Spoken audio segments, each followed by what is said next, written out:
Is Imam Mahdi about to appear soon? Are we going to live to see the time of Dajjal? Are we living the end of time? These are frequent questions I'm being asked at this moment, especially with the current situation going on in the world. To understand all of this, you have to first understand that the Prophet ﷺ gave us minor signs and he gave us major signs. Okay. Now, major signs, there are 10 of them, starting with Dajjal and then Isa alayhi salam, and then Ya'juj and so on. These are 10 major signs. None of the major signs can appear until all the minor signs have appeared. And where is Imam Mahdi in all of this? Imam Mahdi is the bridge between the minor signs and the major signs, meaning that he will be the last of the minor signs and he will live to see the coming of the Dajjal, live to see the coming of the first of the major signs. Okay, so now of the minor signs, if they don't all appear, then we won't see Imam Mahdi, we won't see the Dajjal. Okay, remember that. And from the minor signs, the scholars have said that most of them have appeared except for a few. There are a handful of them that haven't appeared. Of them is a hadith in Bukhari and Muslim where the Prophet ﷺ speaks about the river Euphrates, which runs from Turkey, goes through Syria, all the way through Iraq. That river will recede and it will lead behind it like a mountain full of gold.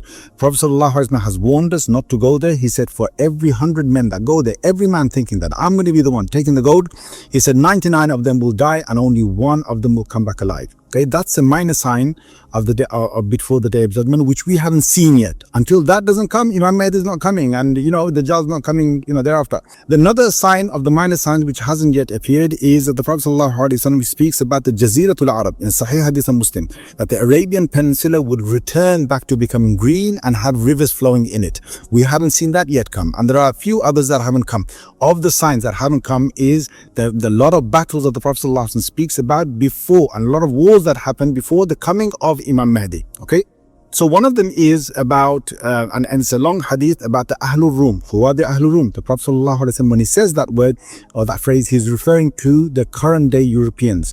In his time they were the Roman Empire. In today's time it's the Europeans and the people who traveled from Europe going to America, because that's how America was founded, and anywhere else from Europe that they went. These are the Ahlul Rum.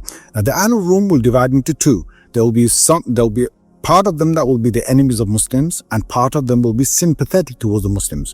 Those who are sympathetic towards the Muslims will join the Muslims together in a war and fight the others who are the enemies of the Muslims. And these battles carry on. Some they will lose, some they will win, and so on, until one day the Ahlul Rum that are sympathetic towards the Muslims, with the Muslims, they win over the others. Okay, they live in peace for a little while, and after that, one day they fall into dispute. The Muslims say that we won this last major war because of the Quran, and the Ahlul Rum say, no, we won it because of the cross. And they have a fight between them now. And in this fight, the Muslims are defeated. And the hadith mentions that that Imam Mahdi is coming after this. Okay, so Imam Mahdi comes at the end of sort of this war. Okay, that's one hadith. There's another hadith in Abu Dawud, a Sahih hadith, which speaks about the succession of Khalifas. Now, Khalifa is a person who rules the entire Muslim world. And we had this for centuries and centuries, from the time of Abu Bakr radiallahu anhu till about 100 years ago. That whole succession, it comes in again. And there are many successive rulers. One last ruler has passed away. A new ruler is supposed to be elected. They are in Sham at the moment. Rasulullah sallallahu alaihi wasallam speaks about Sham in various ahadith. When he says Sham, he doesn't mean today Syria only. It covers Syria, whole of Syria. It covers Lebanon. It covers the whole of Palestine. It covers part of Egypt. Covers part of Iraq. Okay, it's a massive part of land. In Sham, these leaders are sitting together and they're about to elect the next leader. Each one is ready, who could become a potential leader. And they have a dispute over who should be the leader. One of these men who could become the leader, he has enough of this. He runs away from there. He goes to Mecca. He doesn't want to become the leader. The others look around. They say, where's that man gone?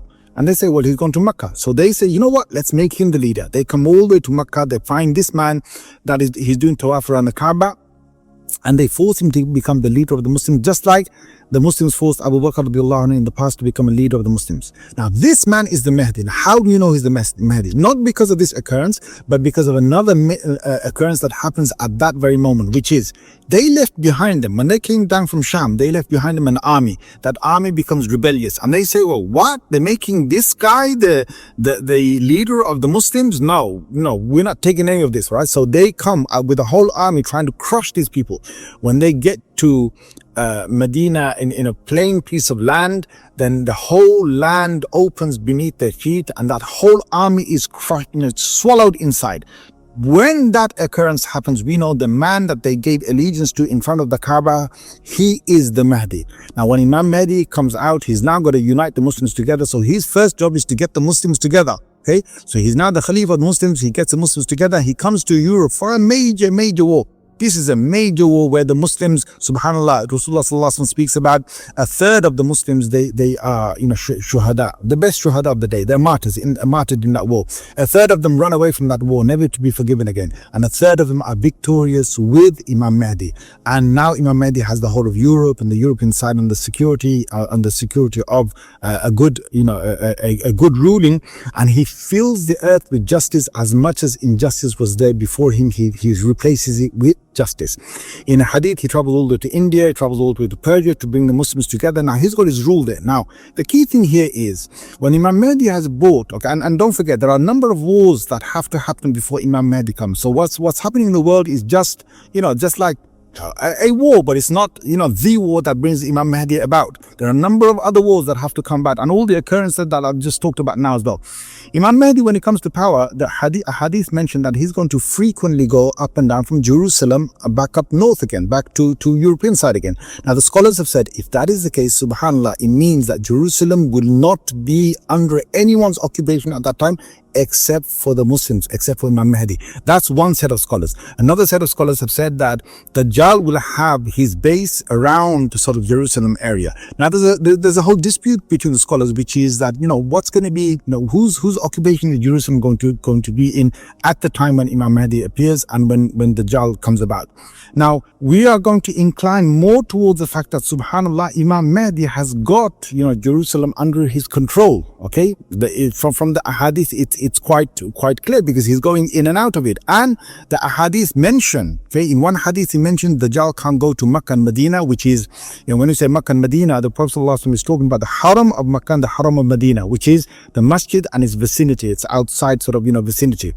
That's in Makkah and Medina. Another hadith in Ahmad mentions 4 places Dajjal can't go into, and it's Makkah, Medina, and Masjid al-Aqsa and Masjid al-Tur. Okay, now when he says Masjid al-Aqsa, subhanAllah, the Prophet is saying he can't go to Masjid al-Aqsa. Does that mean that the whole of the Aqsa surroundings are under the occupation of the people who are trying to take over it right now, and Dajjal can't only go into Masjid al-Aqsa?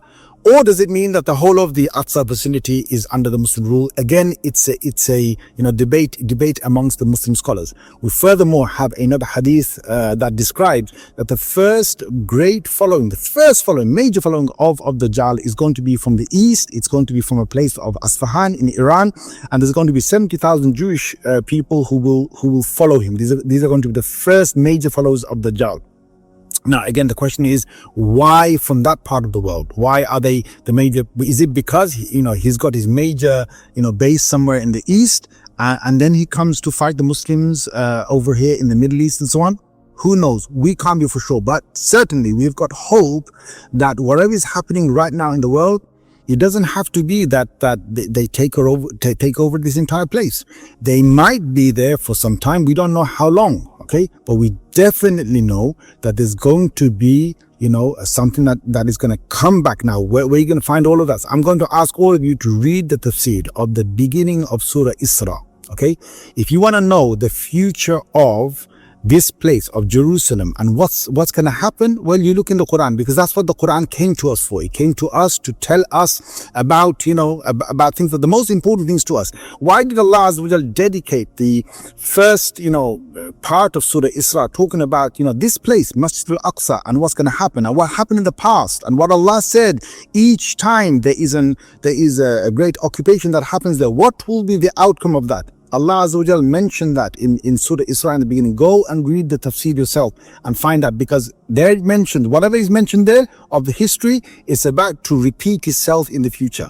Okay, eventually there's going to be no occupation there, because Allah will send His men in there, right? His men in there, and it says that dakhaluhu, they will enter the masjid, as they entered beforehand. Does that mean again that the whole thing is occupied by the people who are trying to take over right now? It could be, yes, it could be very much so that they actually take over the entire place. It could also be that all this happens and when gone, later on, Imam Mahdi comes, he takes, he's already in control over that, and Dajjal doesn't have his base there. It could be either way. Anyway, food for thought.